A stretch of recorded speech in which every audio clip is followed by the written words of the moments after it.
নওগাঁ জেলা গোয়েন্দা পুলিশের বিশেষ অভিযানে ৭৫০ পিস ইয়াবা সহ নারী পুরুষ ২ জন আটক। নওগাঁ জেলা প্রতিনিধি আব্দুল মজিদ মল্লিকের পাঠানো প্রতিবেদনে থাকছে বিস্তারিত।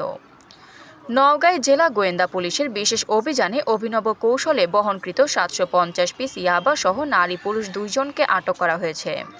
তবে অভিযানের সময় তাদের এক সহযোগী পালিয়ে যায়।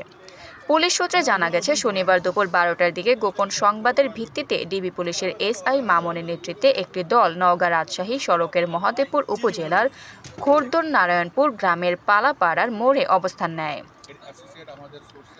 এ সময় রাজশাহী থেকে আসা একটি মোটরসাইকেল থামিয়ে তল্লাশি চালানো হয়। পুলিশের উপস্থিতি টের পেয়ে একজন পালিয়ে গেলেও ২ জনকে আটক করে।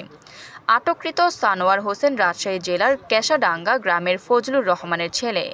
অপর ব্যক্তি হলেন নওগাঁ সদর উপজেলার ইঁদুর বরতলী গ্রামের জব্বারের মেয়ে নার্গিস আক্তার। আটককৃতদের ব্যাগে থাকা বিস্কুটের মোড়কে প্যাকেট খোলার পর বেরিয়ে আসে ৭৫০ পিস ইয়াবা ট্যাবলেট। ধারণা করা হচ্ছে, আইনশৃঙ্খলা বাহিনীর চোখ ফাঁকি দিতে তারা মাদকগুলো বিস্কুটের প্যাকেটে ভরে পরিবহন করছিল। এ বিষয়ে নওগাঁ জেলা ডিবি পুলিশের ইন্সপেক্টর আব্দুল মান্নান বলেন, গোপন তথ্যের ভিত্তিতে অভিযান চালিয়ে ২ মাদক ব্যবসায়ীকে গ্রেফতার করা হয়েছে। তাদের কাছ থেকে ৭৫০ পিস ইয়াবা উদ্ধার করা হয়েছে। এই ঘটনায় মাদকদ্রব্য নিয়ন্ত্রণ আইনে মামলা দায়েরের প্রক্রিয়া চলছে। পলাতক আসামিকে গ্রেফতারে অভিযান অব্যাহত রয়েছে বলে জানিয়েছে পুলিশ। আফরিন মোমো, দৈনিক খোলা চোখ। আপনার স্বপ্নের যাত্রা হোক ফ্লাই ইনফিনিটির সাথে।